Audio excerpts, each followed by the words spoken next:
always ready to blow me down.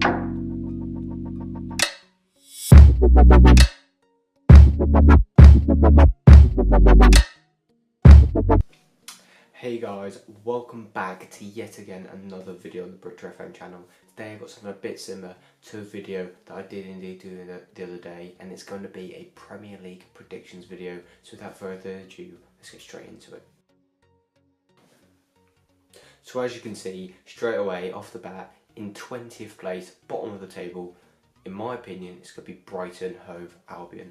Now the reason for this is because even though they are, you know, no problem with them as a club, they have not strengthened as well as their fans would have hoped to like. I mean, Chris Hughton, he's never really proved it in this division. I know this because I'm a Norwich fan, and he completely wrecked the club at this period of time. Really did the same in Newcastle as well. He's not really proven at this level at all, and neither are some of their players. I mean, if he thinks Glenn Murray is going to bang in some goals next year, he's in a different world, and I just can't see them having enough to sustain it in this league. I mean, they haven't spent the money, and they're going to pay for that. So in 20th spot, I've got Brighton. So next up is yet again another team that did come up from the Championship. It is Huddersfield. The reason I put this team in 19th place is because personally, they just, once again, same with Brighton, they haven't spent the money well. I mean, they've brought in people like Del Tort and Munier as their two strikers, and Elias Kachunga. I mean, Kachunga did very well in the Championship last year. However, is he really a proven Premier League striker? Is Del Tort, who barely even played for Porto last season, really going to cut it in the Premier League? Is Munier, who just about did a job for Montpellier and Ligue 1, is he going to cut it in this league? Too many ifs and buts. I can't see it happening. That's why I've put Huddersfield in 19th spot. Okay, next up, 18th spot, I've got Burnley. Now, Burnley are a team who really did survive last year on their amazing home form, but the only thing is, can they really replicate that? I mean, they were absolutely appalling away from home, and somehow they still managed to stay up because their home form was so good. But what tends to happen is in the second year, clubs find you out. If you don't change your tactics, clubs find you out and they punish you. And I cannot see them doing as well as at home as they did last year, and away they're still going to be pretty shocking. A few good signings in there, but nothing really to set the world alight, and that is why for 18th spot and getting relegated next season, I've got Burnley. Okay, so next up in 17th and 16th place, I've put Swansea and Crystal Palace. Reason why I've put Swansea in the position they have is because, once again, they really did struggle at the tail end of last season, and they really did have a foul season last year. And the players they brought in, even in January, so like Martin Olsen and other players, I mean, I just think defensively they're too weak. Alfie Mawson, don't get me wrong, he's a good young upcoming player, but I don't think he can cut in the Premier League, as you saw from last season. Also, just in general, they haven't really strengthened going forward. Llorente scored their goals last year. I mean, they need some youth up there. They need someone proven, and I don't think they really have that. If Gylfi Sigurdsson goes 100%, they will go down. And now next up, obviously, I've put Crystal Palace in 16th. Now the reasoning for this is, once again, they're so unpredictable. I mean, literally, they could finish as high as 7th or 8th, or they could literally go down. They are so hard to predict because they've got some really good players, but sometimes they just don't want to play, or just in general. I mean, they always have a point in the season, Crystal Palace, where they're talked about going down or they have a bad patch of form. Hopefully the bar who come in will be able to coach that out of them and actually really have a good season with them, because with how good their fans is and how good the atmosphere is at Selhurst Park when they've got a full house, who knows, they could really shoot up that table. That is who I've got for 17th and 16th place. Next up, in 15th spot, I've got Watford. Now, once again, I mean, this is a team that really, similar to Crystal Palace, you just can't predict, because they're a team that start usually really well, and that is lucky for them every single year, because once they start well, they always end bad. I mean, you see it every time. I mean, every single year, they sack their manager. I mean, Mazzari last year, Flores the year before, and I mean, it just goes on. I mean, every single manager that seems to go to that job just doesn't even survive. And that's really bad for the managers coming in, because they almost know what's going to happen to them. But they're slowly getting weaker. I mean, I remember the first year they come up and they signed people like Capoue. I really did bet for them. And, you know, even though they've still got good assets like Troy Deeney, don't think they have enough to really push on and get into the top 10, so that's why I've got Watford in 15th place. Now in 14th spot, I've got Newcastle. Obviously, this is the only team I've predicted that has come up to actually survive. The reason for that is because they've got a pretty strong squad, but mainly they've got Rafa Benitez. So important. His experience, his knowledge, and his, the fact that he can attract pretty much most players to Newcastle, that is going to help them so much. I think even if they are struggling by January, they're going to have enough money and enough reputation, regardless of their position, to sign the players they need. So that is why I've gone for Newcastle in 14th spot. Last up, in 13th, I've gone for West Brom. West Brom will always be the consistent, team that will stay up because they've got Tony Pulis. You've got to praise the man. Someone gives him a job, which is to keep up a team up in the Premier League. He will deliver every single year. So similar to people like Sam Allardyce, so underrated, but everyone gets them in to keep in the Premier League. And I can't, once again, similar to teams like Watford, I can't see them really getting into the top 10, but I can really see them thriving in mid-table and doing really what they do best. So that is who I've got for 15th, 14th and 13th place. Next up, in 12th place, I've got Leicester City. Now the reason why I've predicted them quite low down this year is because even though they've made what I think is a brilliant signing in Vicente Iborra, I mean, he will really do well for them next year, especially next to someone like Ndidi in midfield.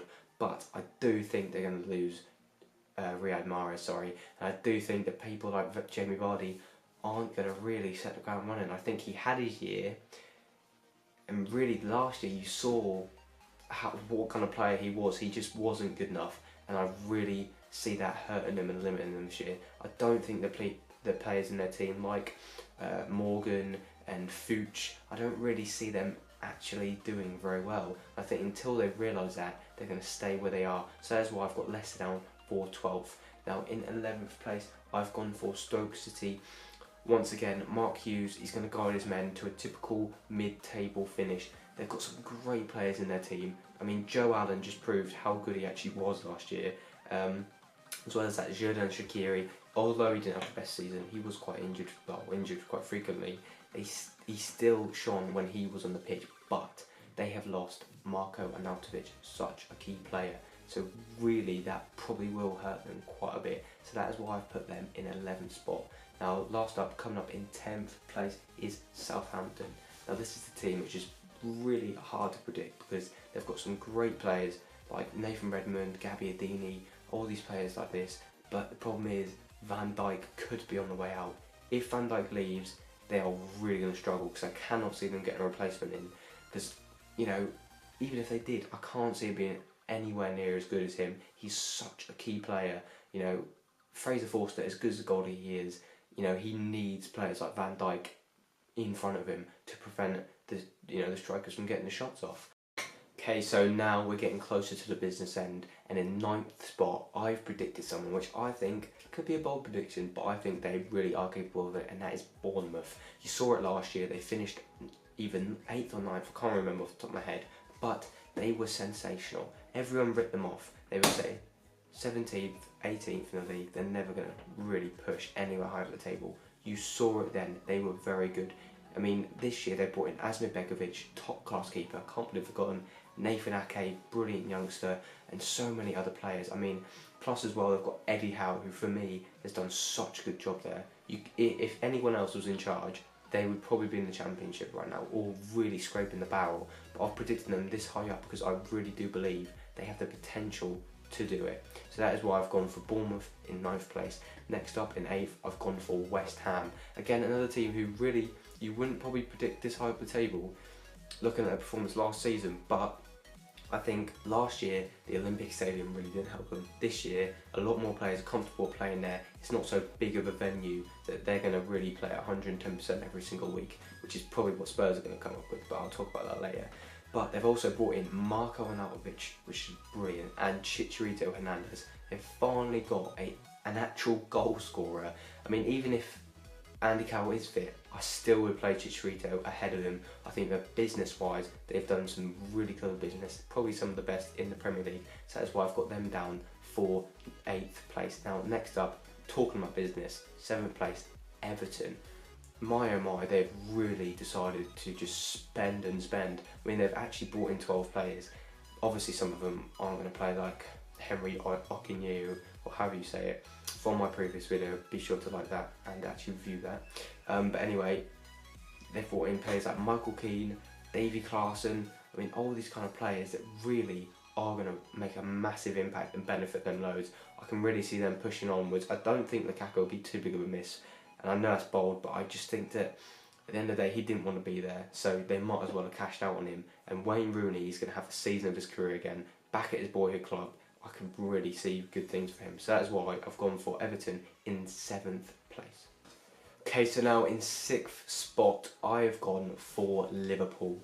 I know it's quite bold because they actually finished 4th last year and they really did have a good season, but I think the rest of the league has got so much stronger. I don't think they have. I think there's a big chance that they could lose Coutinho, and if they do, 6 would be lucky for them because really, I mean, their squad is not, you know, that great, to be honest. I mean, Mohamed Salah, great signing, don't get me wrong, but him, Mane, Firmino, and that's about it. I mean, Lallana, if he's on his day, they are really stand-up players. For me, Daniel Sturridge, overrated. He's too injured. He just is. He was only good for Liverpool and only consistent when he played with Suarez. Apart from that, what else has he really done? I mean, I can't even picture a Liverpool team with him in because half the time he's not even fit enough to be picked. I think Mignolet, Karius is a massive weak point. I think their centre-half situation, play with players like Lovren there. I mean, if they were to bring in Van Dijk, that might push them up a little bit, but I just think they're going to be a bit too weak. Now, obviously, next up in 5th, I've gone for Arsenal, even though they have signed Lacazette, which is a brilliant signing, by the way. I just cannot see them being better than the teams around them. Everyone is strengthened, and all Arsenal done has all they've done is brought in Lacazette, and there's a big chance they could lose Sanchez. If they lose Sanchez, you know, they are really in for a tough season. They could finish as low as 7th for me because their team around it is not that amazing. I mean, obviously you've got the spine of the team, Petr Cech. He's obviously very consistent. Koscielny at the back. Good midfielders like Aaron Ramsey, who on his day is still very good. If Santi Cazorla can get fit again, he'll be very key for them. Missed a large chunk of last year, but regardless, I think Arsenal will finish in 5th place this year. Okay, so now in 4th spot, I have gone for the holding champion Chelsea. Now this might surprise a few because obviously they were in fine form going into the end of last season. Obviously winning the title, let's be honest, with ease. But the reason I've predicted them so low down is because, well, the day I'm recording this, Nemanja Matic is basically signed for Manchester United. He's a massive part for them. Him and Kante controlled the midfield last year. They lose him, they lose a big part of their team. As well as that, Diego Costa, I don't care what anyone says, he scores goals. He scored Chelsea some vital goals last year. I remember games, I think it was West Brom when they beat him 1-0. He got the goal. Games like that, he rescued the team. And I just don't see anyone else in that team doing that for them next year. Okay, they brought in some good players, but really, have they strengthened to the quality of the players they had last season? I don't think they have. I think teams around them are generally got a better team. Like saying that, in 3rd spot, I've gone for Manchester City. They have really spent this year. I mean, Danilo, Walker, very good. Really bolstering their defence.